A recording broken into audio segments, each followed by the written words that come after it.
At my husband's funeral, Mom said, "Don't cry, at least his death, make him useful to buy your sister car." Hey Reddit, the church was silent except for the sound of muffled sobs and the occasional creak of wooden pews as people shifted uncomfortably. My hands trembled in my lap, clutching the folded tissue that had long since soaked through with tears.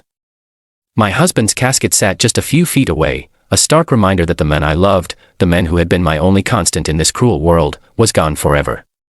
Every breath I took felt like it dragged shards of glass through my lungs. Every second was another reminder that I was now a widow, alone. I thought the funeral would be the one place my parents couldn't taint with their selfishness, their obsession with my sister, their endless cruelty toward me. I thought, just for a few hours, they might remember they had another daughter, one who had just lost everything. But as I stared blankly at the altar, my mother leaned in close, her perfume choking me, her voice cutting through my grief like a blade. "You know," she whispered, lips curling into that cruel half-smile she always saved for me, "it would really help your sister if you used some of that insurance money for her car. She's been dreaming of a new one for years, imagine how happy it would make her." I froze, thinking maybe I had misheard, maybe grief was making me hallucinate. But when I turned to look at her, my mother's expression was calm, calculating, as if what she'd said was the most natural thing in the world. My father, sitting stiffly on her other side, didn't even look at me. He just muttered, "Don't be selfish. Your sister's needs are more important now than ever." My voice cracked as I whispered back, "My husband is dead. I can barely breathe, and you're asking me for money." My mom sighed dramatically, like I was being unreasonable, like my pain was a burden. "We're just saying, it's not like you need it all. You don't have kids. Your sister is struggling too, you know. Don't make this about you." The audacity, the heartlessness made my stomach twist. The only man who had ever loved me unconditionally lay in a box at the front of the room, and all my parents could think about was my sister's dream car. They didn't offer comfort, didn't ask if I was okay, didn't even glance at the casket like they cared I'd lost to the one person who made my life bearable. My sister didn't even have the decency to look ashamed. She sat there, perfectly made up, pretending to cry while sneaking glances at me, a smirk tugging at her lips, like she already believed the money was as good as hers. Like my husband's death was nothing more than a convenient windfall for her next luxury toy. I sat there shaking, my hands balled into fists in my lap, my throat aching from holding back the scream clawing its way up. I wanted to stand up and throw them all out, but part of me couldn't even process it. Part of me still hoped they'd realize how monstrous they were being. That hope died when my mom leaned closer, her breath hot in my ear, and said softly, "Come on, dear. He's gone now. At least his death can do something useful." Something inside me snapped in that moment. The grief that had been swallowing me whole was replaced by a cold, razor-sharp clarity. They weren't family. They never had been. They saw me as a tool, my husband as a wallet, and his death as an opportunity. Every cruel thing they had ever done to me, every time they shoved me aside for my sister, every insult, every time they reminded me I was less, it all built to this. And now, in the middle of my husband's funeral, they showed me exactly how little I meant. I didn't cry anymore. I didn't break down. I sat there dry-eyed, staring straight ahead. And in that silence, I made myself a promise. My parents and my sister would regret every single moment they had stolen from me, every ounce of pain they had inflicted, every time they treated me like I was worthless. I would not just walk away this time. I would not forgive. I would not forget. They thought his death was their payday. They thought I would roll over, hand them the insurance money, let them profit off my grief like they always profited off my humiliation. They had no idea who they had just created that day. Because my husband may have been gone, but his love had left me something far stronger than money. It had left me with the courage to stop being their victim and start being their reckoning. And this time, I wouldn't just make them regret asking me for that money. I would make them regret every breath they had wasted looking down on me. The day after the funeral, the house felt like a tomb. The flowers from the service were already wilting, the scent of lilies mixing with stale air making me nauseous.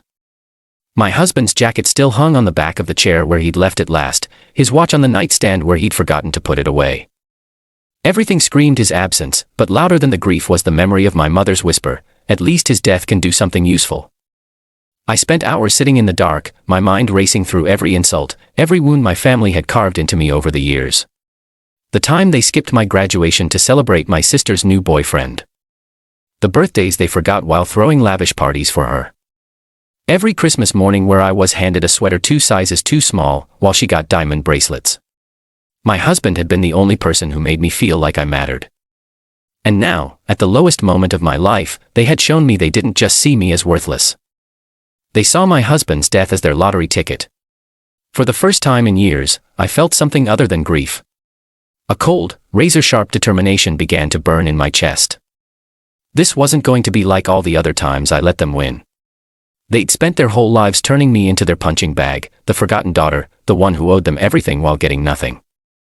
But this time they had gone too far, and I had something they wanted badly enough to show their true faces. Money. I called the insurance company first thing the next morning. The agent was kind, speaking softly as he went over the policy. My husband had left everything to me, enough to take care of my future, enough to give me stability after everything life had ripped away. But instead of thinking about myself, all I could hear were my mother's words at the funeral. My sister's smug grin. My father's muttered, "Don't be selfish." They had made one thing clear. They weren't going to stop. They would circle me like vultures until I gave in, or broke, completely. So, I decided to feed them poison disguised as kindness. 2 days later, I invited my parents and sister to lunch at a quiet upscale restaurant. They arrived dressed like they were meeting a banker, not their grieving daughter. My sister was all smiles, fake sympathy dripping from her voice. "Oh honey, you're holding up so well," she said, patting my hand like I was a child. My mother didn't bother with small talk. She went straight to it. "So, about the insurance money." I looked each of them in the eye. My face calm, my voice soft. "You're right," I said, and their greedy eyes lit up. "I don't eat at all. I've been thinking a lot about what's fair." I sipped my coffee slowly, letting them lean closer, like predators about to pounce. "But fair," I said smiling faintly, "has never really been this family's specialty, has it?" They frowned but said nothing, waiting for me to keep talking. "I'll give you money," I continued, "but not for free. You've always said I was nothing, that I owed you everything for even existing. So, let's make it official." I pulled out a folder and slid it across the table. Inside was a contract, perfectly legal, drawn up by a lawyer I had hired the same day I got the policy details. It stated that my parents and sister would receive a generous monthly allowance from me, on the condition that they publicly signed a statement of debt acknowledging every cruel thing they had done to me. Years of neglect, emotional abuse, their own words admitting they treated me as second best.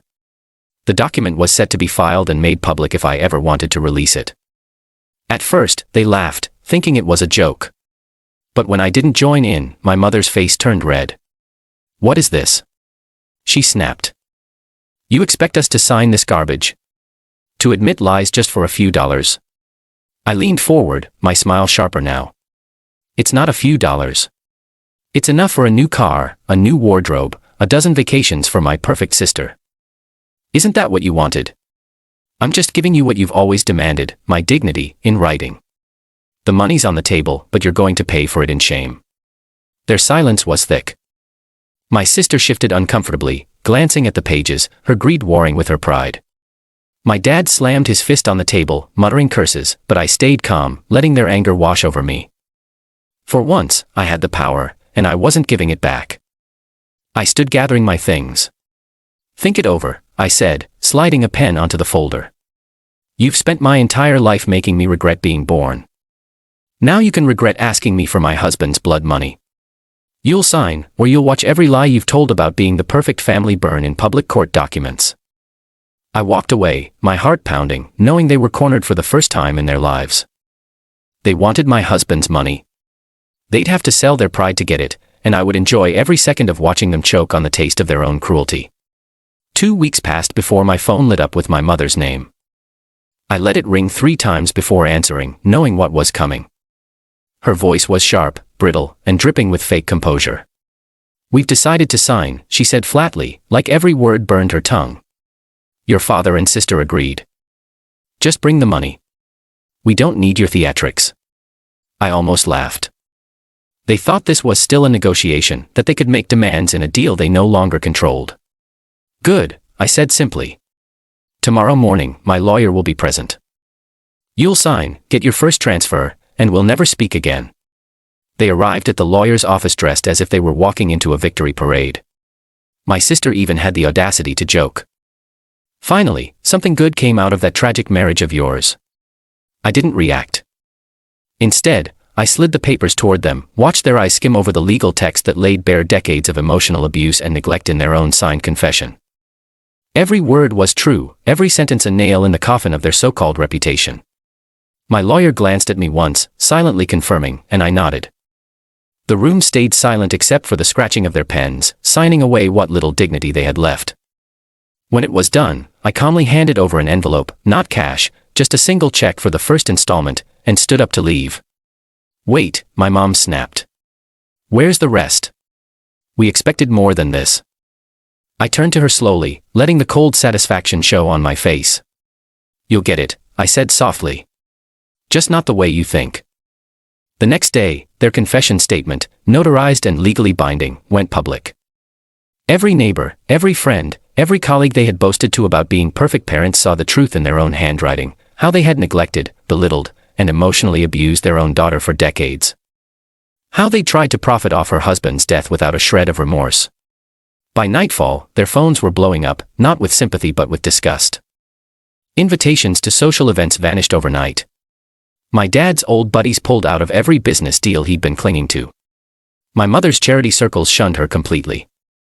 My sister's boyfriend dumped her publicly, saying he didn't want to marry into that mess of a family. The cherry on top. The monthly allowance they signed for was tied to my own terms.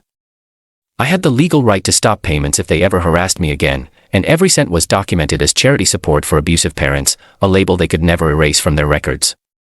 Weeks later, I drove past their once pristine house.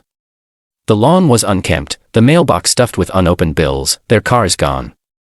They had sold off everything they could to recover from the scandal, yet the shame clung to them like smoke they couldn't wash off. They had thought my husband's death would fund their luxury, that they could leech from me one last time and win. Instead, they had signed away the only thing they valued more than money, their precious image.